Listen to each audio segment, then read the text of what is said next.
What's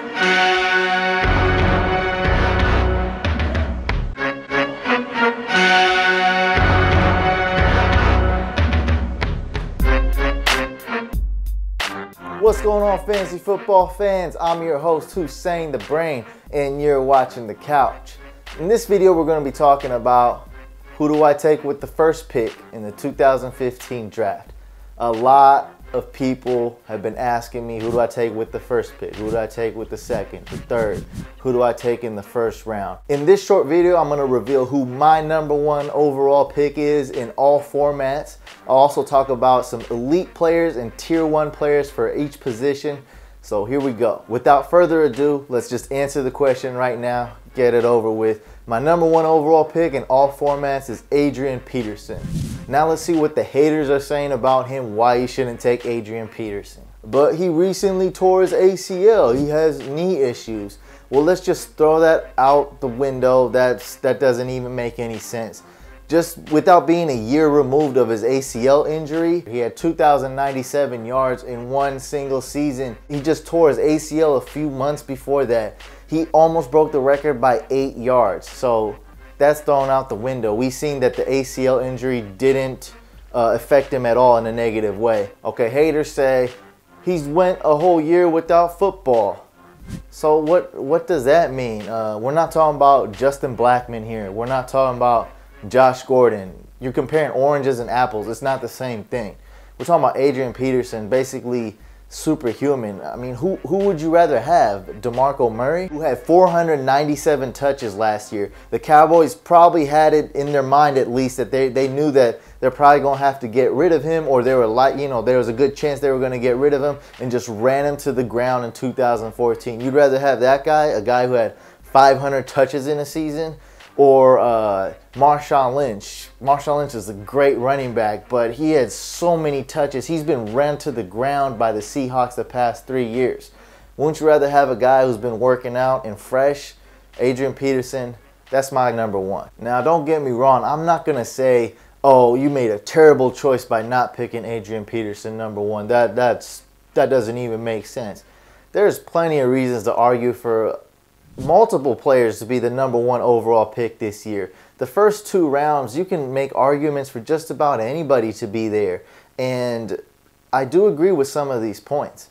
My #2 running back, my #2 overall pick for the draft in all formats as well, is pretty much a tie between Le'Veon Bell and Jamaal Charles. Now the Steelers are trending downwards, and Jamaal Charles is a beast. I think with Kelsey having some upside this year, potentially improving drastically from last year, and Jeremy Maclin, he is a true #1 wide receiver. I think it's going to help a lot. Jamaal Charles is the type of back to get a ton of runs, a ton of screen passes that are, that start out as just a normal run, a small screen pass, and turn them into 20 plus yards easily. He is that type of explosive player. He is everything you look for in a football running back. Le'Veon Bell, this guy is so talented, an amazing PPR candidate too, but the 2 suspensions in the beginning in deep leagues, that's going to hurt you because you're going to have to draft someone like D'Angelo Williams or make some creative roster adjustments the first 2 weeks.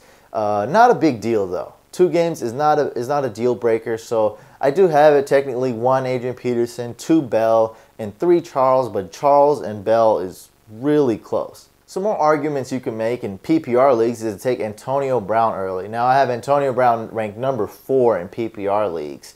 In non-PPR, #4 is Eddie Lacy. I think Eddie Lacy is the safe play. He's on one of the best offenses in the league, if not the best offense, and is just going to have a lot of opportunities to score and get some nice rushing yards for you. He's a guy you can depend on.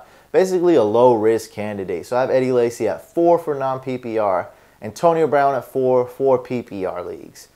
I got Gronk as #5. Now, you can argue that Gronk is the #1 overall pick in drafts. In some leagues, some rare specialty leagues, they get 1.5 points per reception for the tight end position. In leagues like that, you can argue for him being the #1 overall pick. Me, I value running backs too much, so I think Charles, Bell, and AP has to be taken before him. Another guy I have ranked really high is CJ Anderson. I love the upside with this guy. The only question mark, I believe, with CJ Anderson is that offensive line for the Broncos. They know they need to improve, and I think they will improve. So if they can play at above average level this season, CJ Anderson should be a beast. Now let's talk about Antonio Brown. I'm always taking him as a #1 wide receiver in drafts, but there's a good chance he won't end up being the #1 fantasy wide receiver. If I had to pick one guy to take his spot as the #1 wide receiver to surpass Antonio Brown, it would have to be Julio Jones. And he's my #2 wide receiver. Elite, right there, a tier 1 wide receiver along with Antonio Brown. Then comes Calvin Johnson and then Dez Bryant. Those 4 are my tier 1 wide receivers. Another guy that I really like, that I say if one guy could pass Antonio Brown, it's Odell Beckham Jr. There's 2 question marks though. First, we had a small sample size of Odell Beckham Jr. last year. Also, there's a little bit of injury risk. So because of the high risk, I have to factor that in and put him in as a tier 2 wide receiver. The #1 quarterback in fantasy, I have to say hands down, is Andrew Luck. I never reach for a quarterback in drafts, and I usually don't draft one in the 2nd or 3rd round either, and especially not the 1st. But if there was one quarterback that I can make a good argument for to draft in the 2nd round, it would be Andrew Luck. With the injury to Jordy Nelson, Andrew Luck now separates himself for Aaron Rodgers and is the #1 QB in fantasy. This gives you that advantage every week. Hey, I got the best QB, so my other guys do okay. I got Andrew Luck doing a great job. I have an advantage every week. Now Gronkowski, this guy gives you a huge advantage at tight end. That's why I like him as high as a 5th overall pick in PPR. 7th overall pick in non-PPR. When I usually get Gronk, I usually get him at the late 1st round, early 2nd round. But if my 5 guys, if those 4 to 5 guys are taken, I'm taking Gronk in the 1st, and you saw me do it in the previous video on our draft party. So I really like Gronk. Those are all the tier 1 guys right there. Those are the elite guys. Gronk, he's tier 1 all by himself. That's how far he is from Jimmy Graham. Then would come a tight end like Kelsey. If you have a question for me about who you should draft in the first 2 rounds, or any fantasy football question, whether it be on Twitter, Instagram, or down below in the comments on YouTube, make sure you use hashtag AskTheBrain.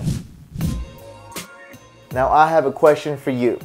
If you had the 1st overall pick, or maybe you really did have the 1st overall pick in your draft, who would you draft, or who did you draft 1st overall? Leave a comment below and say if it's a PPR or non-PPR league. Before I wrap up the video, I want to talk about Arian Foster real quick. He should be coming back early October at the latest.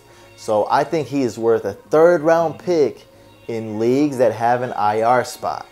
In leagues that do not have an IR spot, I would draft him in round 5. Now these examples, of course, are for 12-man leagues. So that's where I would draft Arian Foster. That's all the time we have for this video. Make sure you guys watch our previous video where we had the best draft party in the world. We have it every year. Watch who we picked and how we get down in our draft. It's just like the real NFL draft, so watch that video. Also, make sure to subscribe to the YouTube channel so it'll be updated on the newest videos that come out. I'll see you guys on the next one.